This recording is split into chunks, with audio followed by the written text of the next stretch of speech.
Hey everyone, Rob here. Obviously, we have a lot going on in our country right now, and I wanted to address the seriousness of it before I got into the recap this week. You know, my station shared a message this week standing by our Black partners, creators, employees, colleagues against these acts of racism, and I stand by it too. Black Lives Matter.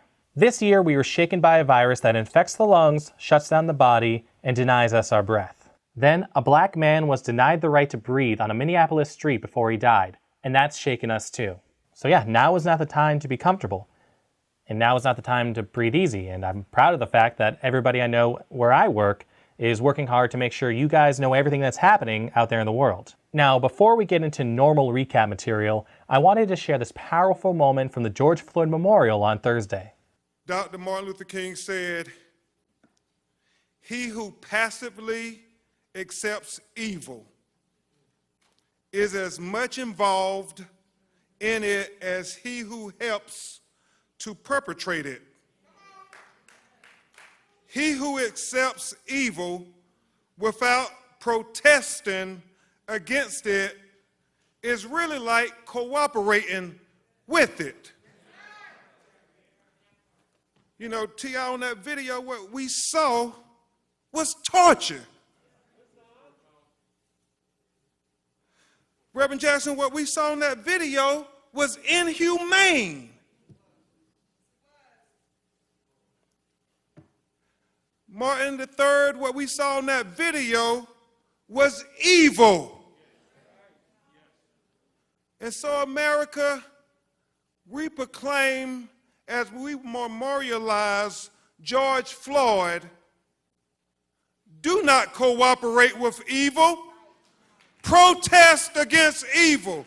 Now, there's a lot of other news happening in the world today, and I like to think the recap is a way to take a break when times are tough, so here we go. Tiger King, big deal back in March, which feels like 10 years ago, but now the drama has come roaring back. If you watch the show, you know why this is crazy. CAROLE BASKIN now owns Joe Exotic's Tiger Zoo after a judge awarded it to her.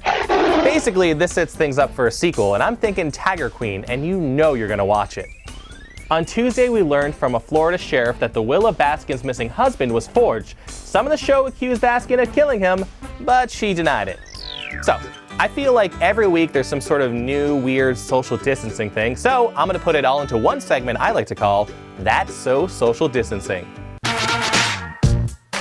First up, we have France with social distancing hats for when you want to stop the spread of disease and look like an elementary school art teacher at the same time. Next up is Poland, who have created 200 life-size cutouts of their fans and spread them around the stadium. You know, I think I might need a studio audience, so I'm gonna have to make a cardboard cutout of all my biggest fans. The gang's all here. The U.S. National Park Service has a handy guide for social distancing at their park for humans and how far you should stay away from bears, moose, and buffalo. Seems like they have a sense of humor, and I like it. Necco wafers. I barely remember eating them as a kid, but all I know is that they reminded me of Tums Medicine. Well, one of the oldest candies in America is making a comeback after filing for bankruptcy 2 years ago. Assuming it tastes relatively the same as it did years ago, you can look forward to Chalky Lemon, Chalky Cinnamon, and of course, Chalky Chocolate. Now let's just chill out. You can watch this panda trying to cool off with this ice and wait, hold up. Another one! Guys, you know my stance on robots. We are being replaced. Now we have a robot bartender mixing martinis and serving up Mai Tais.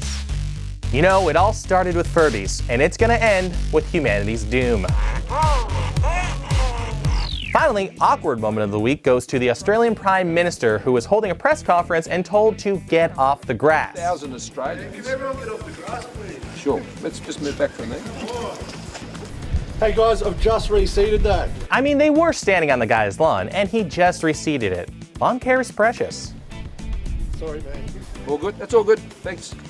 That's all we got for the show today. Hopefully you got a chuckle or two. There are many challenges to overcome, but like all of you, I'm just hoping that everything works out for the better. Take care, everyone.